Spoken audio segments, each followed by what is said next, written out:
Hi friends, welcome back to my channel. ഇന്ന് നമുക്ക് ഒരു പൂരിയും മുട്ട റോസ്റ്റും ഉണ്ടാക്കിയാലോ? അതെങ്ങനെയാണ് തയ്യാറാക്കുന്നതെന്ന് നോക്കാം. പോകാം റെസിപ്പിയിലേക്ക്.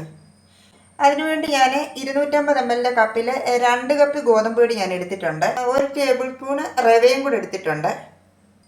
ഇതിലേക്ക് ഞാൻ ആവശ്യത്തിനുള്ള ഉപ്പും കൂടെ ചേർത്ത് കൊടുക്കുകയാണ്. ഇനി ഇതൊന്ന് കുഴച്ചെടുക്കാമേ. ഈ റവയും കൂടെ ഇട്ട് കൊടുക്കുകയാണ്. ഇനി ഇത് നന്നായിട്ടൊന്ന് മിക്സ് ചെയ്യാമേ. ഇതെല്ലാം നന്നായി മിക്സ് ചെയ്തിട്ടുണ്ട്. ഗോതമ്പ് പൊടി ഒന്ന് കുഴച്ചെടുക്കാമേ.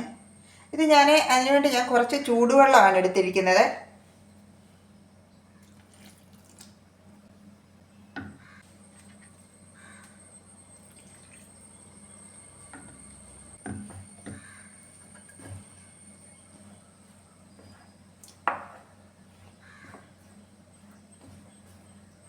ഇത് നമ്മൾ ചപ്പാത്തിക്കൊക്കെ കഴിക്കുന്നതിൻ്റെ കൂട്ട് അത്രയും സോഫ്റ്റായിട്ട് വേണ്ട, കുറച്ച് തിക്കായിട്ട് വേണം എടുക്കാൻ. ഇനി ഇത് നന്നായിട്ടൊന്ന് കുഴച്ചെടുക്കാമേ.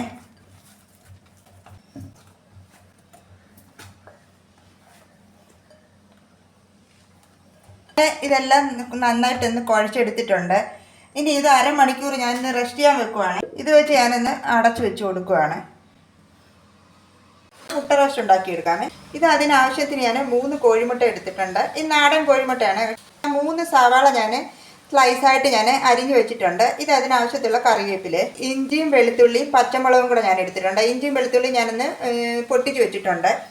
അതിനാവശ്യത്തിനുള്ള പെരിഞ്ചീരകം ഞാനൊന്ന് കല്ലിൽ വെച്ചൊന്ന് പൊട്ടിച്ചെടുത്താണ്. ഞാൻ ഗരം മസാലയാണ് ചേർക്കുന്നത്, കാരണം എൻ്റെ അടുത്ത് പൊടിച്ച പൊടി ഇല്ലായിരുന്നേ. അപ്പോൾ അതുകൊണ്ട് ഞാൻ ഇത് കല്ലിൽ വെച്ച് ഒന്ന് പൊട്ടിച്ചെടുത്തിരിക്കുകയാണ്. ഇതിലേക്ക് ഞാൻ വെളിച്ചെണ്ണ ഒഴിച്ചു കൊടുത്തിട്ടുണ്ട്. കടുക് ഇട്ട് കൊടുക്കാമേ. ഈ ഇഞ്ചിയും വെളുത്തുള്ളിയും പച്ചമുളകും കൂടെ ഇട്ട് കൊടുക്കുകയാണ്.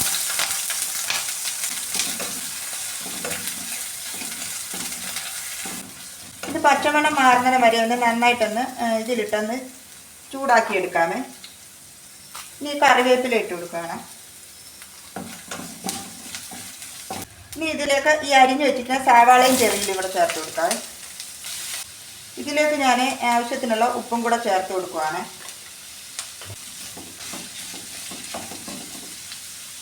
മഞ്ഞൾപ്പൊടി, ഞാൻ ഇതിലേക്ക് 1 ടീസ്പൂൺ കുരുമുളക് പൊടിയും കൂടെ ചേർത്ത് കൊടുക്കുകയാണ്. കാരണം മുട്ട റോസ്റ്റിന് കുറച്ച് കുരുമുളക് പൊടി കുറച്ച് കൂടുതൽ ചേർക്കുന്നതാണ് ഒന്നുകൂടെ ടേസ്റ്റ്. ഇത് നന്നായിട്ടൊന്ന് വഴറ്റിയെടുക്കാം.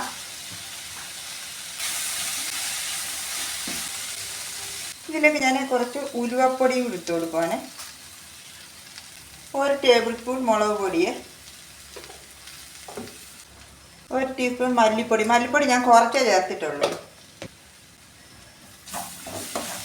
ഇത് ഈ മുളക് പൊടിയുടെ പച്ചമണം മാറുന്ന വരെ ഇതിനകത്തിട്ട് നന്നായിട്ടൊന്ന് ചൂടാക്കി എടുക്കാമേ. പൊട്ടിച്ച് വെച്ചിരിക്കുന്ന പെരിഞ്ചീരകം കൂടെ ഞാൻ ചേർത്ത് കൊടുക്കുവാണ്. ഇനി ഇതിലേക്ക് ഞാൻ 1/2 കപ്പ് വെള്ളം കൂടി ചേർത്ത് കൊടുക്കുകയാണ്. ഇതൊന്ന് വേവിച്ചെടുക്കാമേ, ഈ ഉള്ളിയും പച്ചമുളകും എല്ലാം. വെച്ചിരിക്കുന്ന മുട്ടയും കൂടെ ഞാൻ ഇട്ട് കൊടുക്കുവാണ്.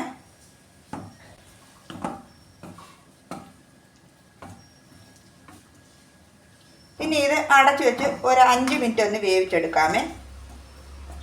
ഇത് കുറഞ്ഞ തീയിലാണ് ഇട്ടിരിക്കുന്നത്. അടച്ചു വെച്ച് കൊടുക്കാമേ.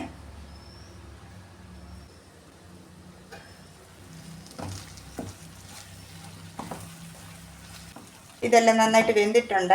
ഇനി ഞാൻ ഇതിൻ്റെ ഫ്ലെയിം ഓഫ് ചെയ്യാണ്. ഇതങ്ങോട്ട് മാറ്റി വെക്കാമേ.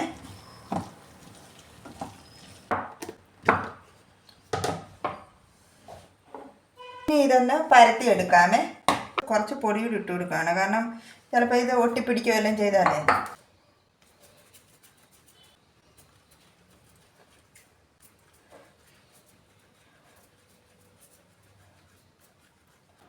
ഇനി ഇത് ചെറിയ ബോൾസായിട്ട് ഉരുട്ടിയെടുക്കാമേ. ഞാൻ ഇതിലേക്കാണ് ഇത് പരത്തി വെക്കുന്നത്. അപ്പോൾ ഇതിൽ ഞാൻ കുറച്ച് പൊടി പുരട്ടി കൊടുത്തിട്ടുണ്ട്. ഇത് ചിലപ്പോൾ അടിക്ക് ഒട്ടിപ്പിടിക്കാതിരിക്കാനേ. ഇനി ഇതെല്ലാം ഒന്ന് പരത്തിയെടുക്കാമേ.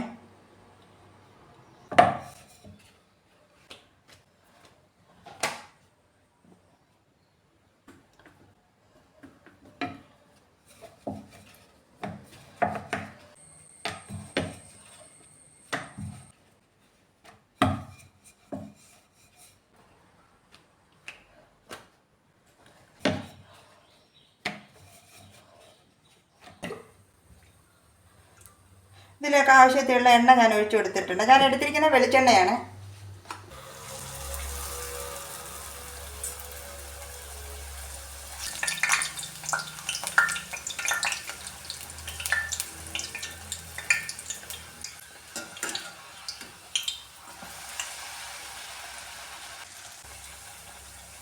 ഇത് ഞാൻ ഇതും കൊണ്ട് ഇങ്ങനെ ഇതിൻ്റെ നടുക്ക് ഇങ്ങനെ ഒന്ന് പ്രസ് ചെയ്യും. അപ്പോൾ ഇതിങ്ങനെ പൊങ്ങി വരുവേ.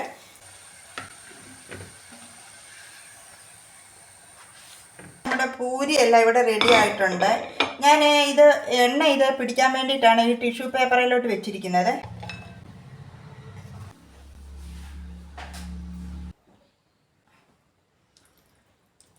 അപ്പം നമ്മുടെ പൂരി മുട്ട റോസ്റ്റ് ഇവിടെ റെഡി ആയിട്ടുണ്ട്.